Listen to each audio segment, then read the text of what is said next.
I seriously don't think I can recall the last time we made a video going over the NHL Draft lottery results and talked about the coulda, shoulda, wouldas based off of the lottery balls and the drawing of the numbers itself. You know?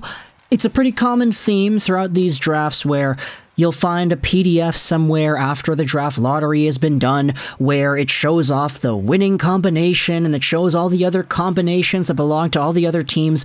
It's difficult to track down after the fact, but it is kind of something that does pop up once in a while. And it's always kind of interesting because you see teams like Vancouver, for example, that get screwed over multiple times in multiple drafts where they were one number away from winning it all when they drew multiple lottery balls. But this isn't really something we normally make videos about. I don't really like to go into the coulda, shoulda, wouldas, but the reason we're doing that here in this video today is because Renaud Lavoie actually went out there and had himself a radio segment where he pretty much said the same thing. Take a look at this article on TVA Sports from, when was this? A few days ago, March 8th. How the Montreal Canadiens ended up with Jonathan Drouin instead of Auston Matthews.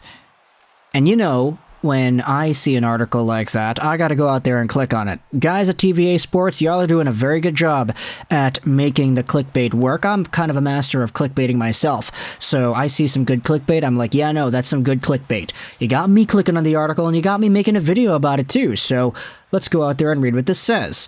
Link is in the description if you want to go ahead and give TVA Sports some more of your ad views. And the article is indeed in French, so the original language is not showcased here, it is translated into English, and because that's the case, I feel a lot more comfortable just reading out the entire thing.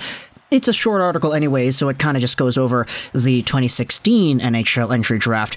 Just a quick refresher, just in case you needed to know. First overall, 2016, Toronto Maple Leafs, Auston Matthews. Second overall, Winnipeg Jets, they took Patrik Laine. Third overall, you had the Columbus Blue Jackets, selecting Pierre-Luc Dubois. And fourth overall, you had Puljujarvi to the Oilers.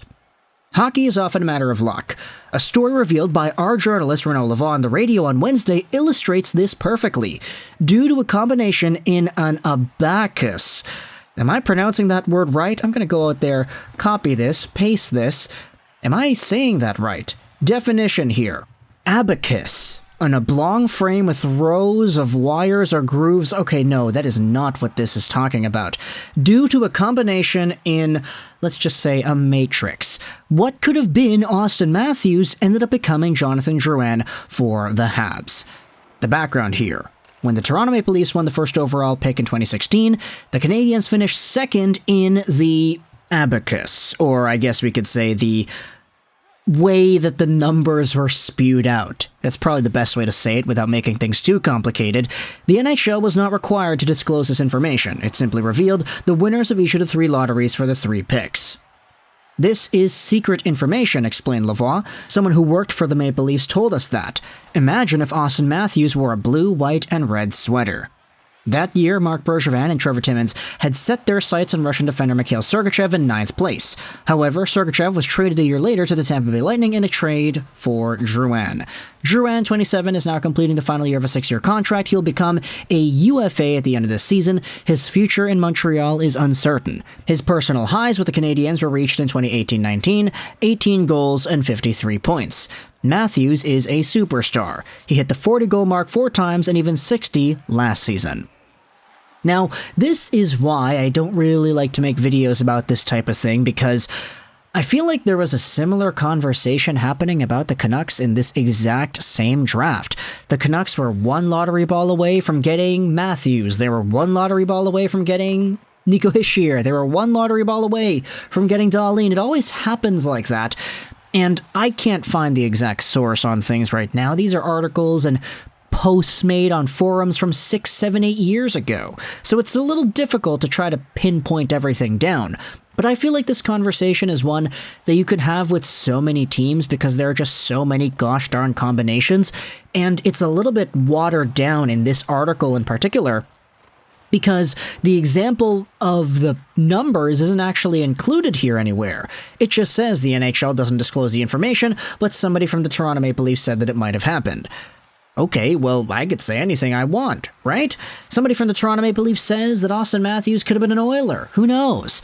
It's a pretty intriguing discussion to be having as to whether or not the Canadiens ultimately got shafted by the hockey gods, this and that, the other thing. But realistically, I mean, the Habs got the first overall pick a few years later, Juraj Slafkovsky. Now, of course, Slafkovsky is not the caliber of talent that Auston Matthews is, but to say that this first overall pick was somewhat of a curse or hockey gods doing their thing and trying to dissuade the Canadiens from having any success, I don't really buy it, man. Like, the lotteries are so up in the air every single year that really there are like 4 lottery balls, 3 or 4 or whatever it is, that are determined to determine draft picks, and like there are so many numbers, so many combinations of things that could happen. Do you see that tank that they include the ping pong balls in when they do the lottery draw live? Like, it's all right there. It's so many different combinations that I feel like it's sort of unfair to pinpoint one team and say, yeah, no, this could have happened. It really could have. And realistically, if you add Auston Matthews to the Montreal Canadiens in 2016 instead of Mikhail Sergachev and via proxy instead of Jonathan Drouin, the entire rest of the Canadiens' future ends up changing as well. You take Matthews first overall 2016, 2017. How well do you do? You probably do a little bit better than you did in the postseason that year. We know the Canadiens had themselves a run, but in the first round in 2017, they took Ryan Poehling, who is admittedly not the best hockey player in the world. 2017-18, though. Imagine Matthews is on the team then. He does better than Drouin does, he does better than Sergachev does, and the Canadiens are not in a position where they draft 3rd overall to take Kotkaniemi. What happens then? Do they end up making a good pick in that spot? Like, let's say they draft 5th or 6th overall and they take a Quinn Hughes or something. Maybe they take a defenseman because they already have a center. Who really knows? There's a little bit of a small butterfly effect that tumbles and evolves into a full-blown tornado when you acknowledge the idea of Matthews being a HAB in 2016. Go even further, 2019. Okay, did the Canadiens finish in a spot where they're able to get Cole Caulfield 5th overall? Or not 5th overall, 15th overall, excuse me? Maybe they wait till he drops a little bit more, but you have to settle for an Alex Newhook instead. Who really knows? You then go into the future with all the other stuff, all the trades, the playoff run, the finals even.